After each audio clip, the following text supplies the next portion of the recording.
Il y a de cela quelques années, je ne pouvais vraiment pas comprendre comment ça se fait qu'un jeune peut tout avoir et que tout le manque. Le problème n'est pas parce que vous n'avez pas d'argent. Le problème n'est pas parce que vous n'avez pas ce que vous voulez.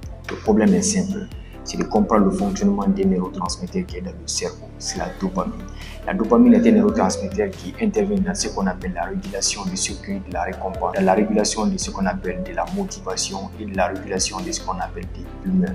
Comprendre son mode de fonctionnement est très important quand on est jeune.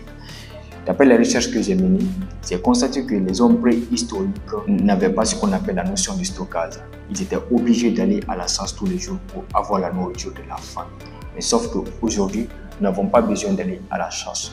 Tout ce que nous avons besoin, nous avons la nourriture autour de nous. En plus de ça, nous avons ce qu'on appelle tous les écrans, à savoir les jeux vidéo, les Netflix et tout ce qui tourne autour de nous. Il suffit juste de faire sortir son téléphone pour avoir sa dose de dopamine.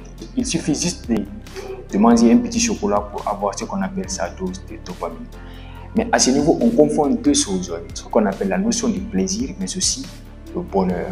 C'est pourquoi d'ailleurs Aristote dit le sage n'inspire pas ce qu'on appelle le plaisir, mais ce qu'on appelle l'absence de la souffrance. Je pense qu'en recherchant constamment ce qu'on appelle le plaisir, on serait non seulement anxieux. Continuer à refaire, à rechercher constamment du plaisir. Non pas parce que nous avons besoin de plaisir, mais nous n'avons pas envie de souffrir. On ne veut pas se sentir mal. Et c'est l'un des plus gros problèmes auxquels nous devons faire face.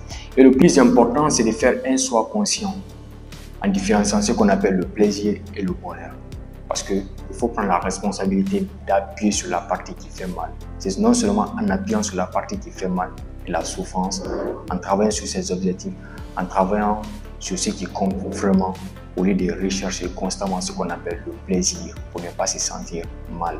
Le plaisir donne non seulement la récompense immédiate pour nous faire sentir bien à court terme, tandis que sur le long terme, nous allons souffrir. Je pense que quand on recherche constamment le plaisir, nous risquons de perdre et de ne pas connaître qui nous sommes réellement. Le plus important, c'est d'appuyer sur la partie qui fait mal, en faisant le sport, en faisant la lecture, en travaillant sur ses objectifs. Le plus important, c'est de faire ses choix conscients.